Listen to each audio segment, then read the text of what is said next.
तो देखिए भगवान की इतनी कृपा है जगन्नाथ जी की। भगवान जगन्नाथ जो है स्वयं भगवान कृष्ण है, स्वयं भगवान कृष्ण है।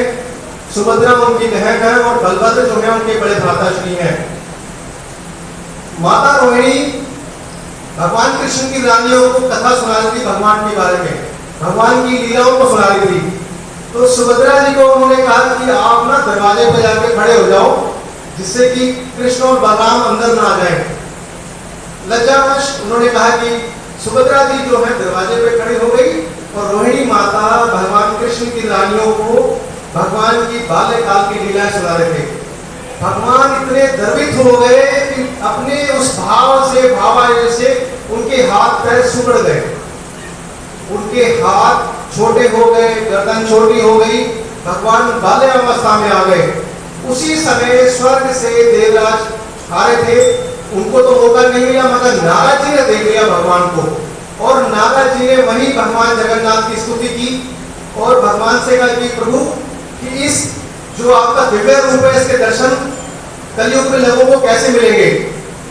वो ही दर्शन जो आप दर्शन कर रहे हैं वो राजा इंद्रधनुष जो था, जो उसने भगवान से प्रार्थना की तो भगवान ने रात को स्वप्न में उसको दर्शन दिया कि द्वारका से एक लकड़ी का लट्ठा पानी में तैरता हुआ आ रहा है, उसको आप ले आओ।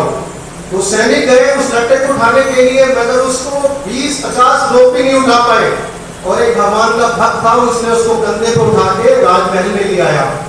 और देवव्रत जो है, जो विश्वकर्मा जी है, वो राजा के पास आए और राजा से उन्होंने एक कॉन्ट्रैक्ट किया कि भाई मैं जब तक ये भगवान का विग्रह बनाऊंगा तब तक उसको कोई देखेगा नहीं और 21 दिन में यह मैं विग्रह बनाऊंगा।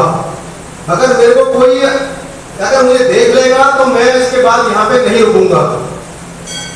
18 दिन तक तो अंदर से छेने और हथौड़े की आवाज आती रही और वो जो विश्वकर्मा जी है मूर्ति बनाते रहे। 19वें दिन सुबह तक आवाज आई, उसके बाद आवाज नहीं आई। 20वें दिन जो महारानी थी उसने कहा बिल्कुल आवाज नहीं आ रही है, मुझे लग रहा है कि शायद जो अंदर कारीगर है उसकी मृत्यु हो गई है। तो स्त्री स्वभाववश उन्होंने अपने राजा को बोला, राजा ने बहुत मनाया कि नहीं रानी आप मान जाइए, मैंने उनको वचन दिया है कि मैं द्वार नहीं खोलूंगा, मगर रानी नहीं मानी कि आपको ब्रह्म हत्या का पाप लगेगा। और सैनिकों ने जैसे दरवाजा खोला, एक दिन शेष था, अंदर जो है भगवान का यही रूप जो जगन्नाथ बलभद्र सुभद्रा है इसी रूप में मूर्तियां थी। राजा को बड़ा दुख हुआ, राजा इंद्रधनुष ने अपनी रानी को बड़ा गुस्सा किया, मगर रात को स्वप्न में भगवान ने दर्शन दिए। उन्होंने कहा राजन आप दुखी मत हो, मैं अपने भक्तों के लिए इसी रूप में आना चाहता हूँ। तो भगवान इसी रूप में आए। बोलो जगन्नाथ स्वामी की जय।